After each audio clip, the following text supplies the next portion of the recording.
देखिए, बिहार लोक सेवा आयोग का 70वीं परीक्षा होना था और परीक्षा जो है संपन्न भी हो गया, लेकिन उसके बाद जो है पटना के बाबू परीक्षा केंद्र पर जो है लगातार आयोग का कहना है कि वहाँ के जो कुछ छात्र हैं उन्होंने प्रश्न पत्र लीक करने का आरोप लगाया और इसके समक्ष जो है अब जो है आयोग ने एक परीक्षा केंद्र के परीक्षा को रद्द कर दिया है। और बीपीएससी के जो अभ्यर्थी है वो गर्दनीबाग में बीते 2 सप्ताह से बैठे हुए, उनकी मांग है कि पूरे बिहार के परीक्षा केंद्रों पर परीक्षा फिर से कराया जाए। हमारे साथ जो है राष्ट्रीय लोक जनशक्ति पार्टी के प्रवक्ता है श्रवण अग्रवाल जी। जिस प्रकार से छात्रों की मांग है कि फिर से परीक्षा लिया जाए, एक सेंटर का नहीं, छात्रों की मांग बिल्कुल जायज़ है। छात्रों की मांग के साथ हम हैं और हमारी पार्टी है। जिस तरह इस कड़कड़ाती ठंड में बिहार के छात्र, बिहार के भविष्य, बिहार का इमारत गढ़ने वाले, बिहार का भविष्य लिखने वाले सड़क पर हैं, धरना पर हैं, तो निश्चित रूप से यह बिहार पेपर लीक आयोग जो है, यह बिहार पब्लिक सर्विस कमीशन नहीं है, यह पूरी तरह से बिहार पेपर लीक आयोग हो गया। लगातार यह कोई पहली घटना नहीं है, लगातार प्रश्न पत्र लीक होते हैं, लगातार बिहार के छात्रों के भविष्य के साथ खिलवाड़ होता है। तो निश्चित रूप से जिस तरह बिहार के छात्रों पर सत्ता के पुलिस के द्वारा, शासन के पुलिस के द्वारा लाठियां चलाई गई, बर्बरता से पीटा गया, बूटों से रौंदा गया, जूतों से पीटा गया, तो यह तो अंग्रेज ब्रिटिश शासन काल में जो जुल्म होता था उससे भी ये लोग आगे बढ़ गए हैं। छात्रों को पीटा गया, लेकिन तमाम विपक्ष के लोग पहुंचे, लेकिन एनडीए के एक भी नेता नहीं पहुंचे। अरे एनडीए जब सत्ता के इशारे पर, जब सत्ता के गलियारों से लाठी चलाई जा रही है, सत्ता के गलियारों से जुल्म किया जा रहा है, सत्ता के गलियारों से छात्रों के, नौजवानों के भविष्य का गला दबाया जा रहा है, तो सत्ताधारी लोग किस मुंह से छात्रों के साथ खड़े होंगे? बीपीएससी जो है वह तो सरकार का ही अंग है, तो आप क्यों नहीं पूरी परीक्षा को रद्द करते हो? क्यों नहीं छात्रों की मांग के साथ खड़े होते हो?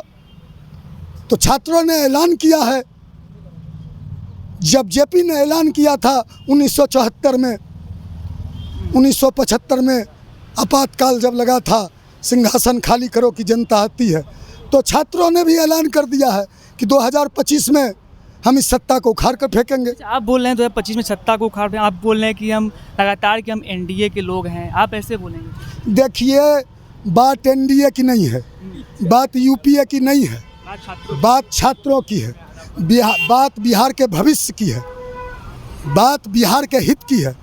अब तो जो बिहार के का आइटम बॉय हैं, एक चॉकलेटी बॉय हैं, है ना, जो कहता है अपने आप को हम मोदी के हनुमान हैं, जो अपने आप को गृह मंत्री का हनुमान बताता है, जो अंबेडकर को जब गाली दी जाती है तो लोग राज्यसभा में बैठ के मुस्कुराता है, लोकसभा में जो कहता है संपन्न दलितों को आरक्षण छोड़ देना चाहिए, तो उसका यह नारा कहाँ गया? Bihar first, Bihari first. दलितों की बात यह बिहार फर्स्ट, अरे बिहार फर्स्ट, बिहारी फर्स्ट का नारा कहाँ गया?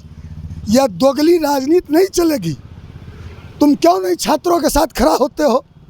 बात सत्ता की नहीं है, विचारधारा की है। जब जब विचारधारा पे आँच आएगा तो हमारे नेता रामविलास पासवान ने एक क्षण भी नहीं गवाया था सत्ता को लात मारने में, कुर्सी को लात मारने में। उन्हीं के भाई हैं, उन्हीं के खून है पशुपति कुमार पारस जी भी। तो हम लोग निश्चित रूप से एनडीए में है, पारस बाबू, एनडीए में अभी तक है हमारी पार्टी, लेकिन जब बिहार के हित की बात होगी, विचारधारा की बात होगी, असूल की बात होगी, गरीबों की बात होगी, दलितों की बात होगी, बिहार के छात्रों की बात होगी, नौजवानों की बात होगी, किसानों की बात होगी, तो निश्चित रूप से हमारी पार्टी बिहार के किसानों, दलितों, पिछड़ों, नौजवानों के साथ खड़ी होगी। आज दलितों की बात करना दलित के साथ नहीं है। जिस प्रकार से 2 नेता है, बड़े नेता है, दोनों केंद्र में मंत्री है, एक आप ही के पार्टी के परिवार से आते हैं, और जब अंबेडकर जी पे बात हुई अमित शाह द्वारा जो बोला गया क्लिप, उस पर आज तक एक भी प्रतिक्रिया नहीं आई। देखिए, रामविलास पासवान अंबेडकर साहब को देश में दूसरे अंबेडकर के रूप में जाने थे, और बाबा साहब अम्बेडकर ने कहा था, शिक्षा वह शेरनी का दूध है, जो इसको पिएगा शेर की तरह दहाड़ेगा। तो रामविलास पासवान ने डीएसपी की नौकरी को सन 1969 में 68 में लात मारकर डॉक्टर लोहिया के आह्वान पर पहली बार 1969 में संयुक्त सोशलिस्ट पार्टी से अलौली से विधायक बने और उन्होंने कभी विचारधारा से समझौता नहीं किया। तो रामविलास पासवान सदन में दहाड़ते थे तो लोकसभा खामोश हो जाया करती थी, लोकसभा में खामोशी छा जाया करती थी। उनके भाई हैं रामविलास पासवान। यह कैसा, यह वह चिराग है, यह वह चिराग है, कहते हैं ना चिराग तले दिया तले अंधेरा। तो अब उसकी बात क्या करते हैं, जो दलितों का नहीं, पिछड़ों का नहीं, शोषितों का नहीं, वंचितों का नहीं, अपने चाचा का नहीं, चिराग जलाएंगे? अरे अपने चाचा का, अरे तो संविधान जलाने में लगा हुआ है। संविधान के बदौलत, अंबेडकर साहब के दिए हुए आरक्षण के बदौलत रिजर्व सीट से जीतकर सांसद बनकर देश का मंत्री बना हुआ है, अंबेडकर साहब के आरक्षण के बदौलत। और अंबेडकर साहब के अपमान पर लोकसभा में मुस्कुराता है, अमित शाह का पक्ष लेता है। इसको तो ये कैसा हनुमान है, ये कहीं से भी दलितों का हनुमान नहीं है, गरीबों का हनुमान नहीं है, शोषितों का हनुमान नहीं है। यह किसका हनुमान है? तो कहता है मैं मोदी का हनुमान हूँ, मैं अमित शाह का हनुमान हूँ। तो इसको बता देगा बिहार का दलित, बता देगा बिहार का पासवान। समय आने दीजिए, समय का इंतज़ार कीजिए।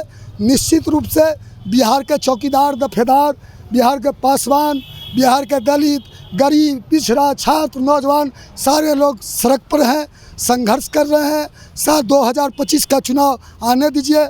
अगला साल, यह साल समाप्ति की ओर है, अगले साल चुनाव के रण में जाना है, 2025 के रणभूमि में जाना है।